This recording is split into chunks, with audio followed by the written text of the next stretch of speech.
So far, about 70 hostages have been released by Hamas over 4 days of a ceasefire, and as many as 175 people remain held in Gaza. We turn to someone with family members in both situations. Dori Roberts is the cousin of Doron Katz Asher, who was just freed by Hamas along with her two daughters, Raz, who is 4, and Aviv, who is 2. But Dori's aunt, Doron's mother, Efrat Katz, was killed by Hamas en route to Gaza. And Efrat's partner, Gadi Moses, and another of Dori's cousins, Ravid Katz, remain held hostage. Dori Roberts joins us now. Dori, let's just begin with what a bittersweet moment this must be for you and your family. But let's start with Doron and Raz and Aviv, who were released. How are they doing? What can you tell us? Well, I think you can see on my smile that is they're doing much better. They're surrounded by family and by loved ones. They're back in home. They're back in their home now after medical examinations and after surrounding themselves with the medical teams, mental health workers, social workers, and of course family. They're very delighted to be home. They're doing well. They're undergoing, after 50 days at the hostages of being held by the Hamas as hostages, and they're finally home and they're safe. And this is what we're trying to provide them, that safety and that hugging, loving family care that they'll need from now till for quite a while till they're fully recovered. Could they share anything with you about their time in captivity? Were they hurt? Were they fed? How they were treated? We're learning more details about their time held in captives, where food was very, very minimal to pretty much tin cans and canned food wherever they could, some beans and chickpeas, dry pitas, and water.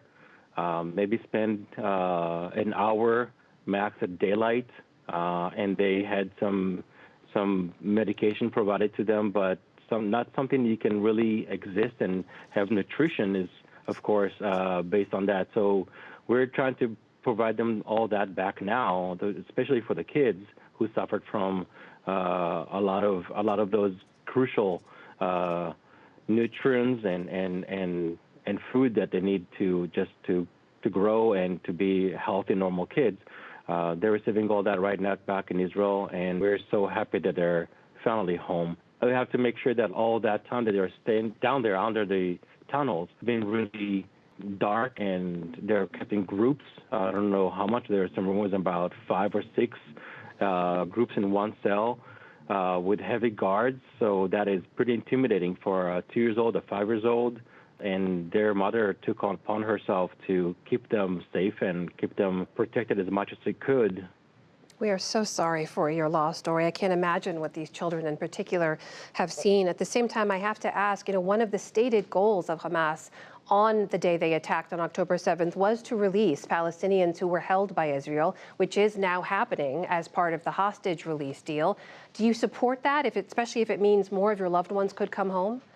I think that overall, after so many days of ongoing war, I think that it was time to take the break and return those hostages back from the Hamas. I think the deal, to my view, is fair. All those Palestinian people who were evacuated from their homes and flee to southern Gaza got a relief of food and clothes, fuel, electricity, and the prisoners who were held by Israel were released back to the Palestinian authorities, and we saw some unpleasant images from there of they're going straight back to the hands of the Hamas, and some of them are even paying with their own lives, being accused as spies and whatnot. So it's sad to see it, but we do value life, and we do appreciate the return of our loved ones, and I think there is no big price to pay. We have to bring them back. Dori Roberts, we thank you so much for joining us tonight. We're glad your family is somewhat reunited. We hope everyone else is home with you soon. Thank you again. Thank you so much.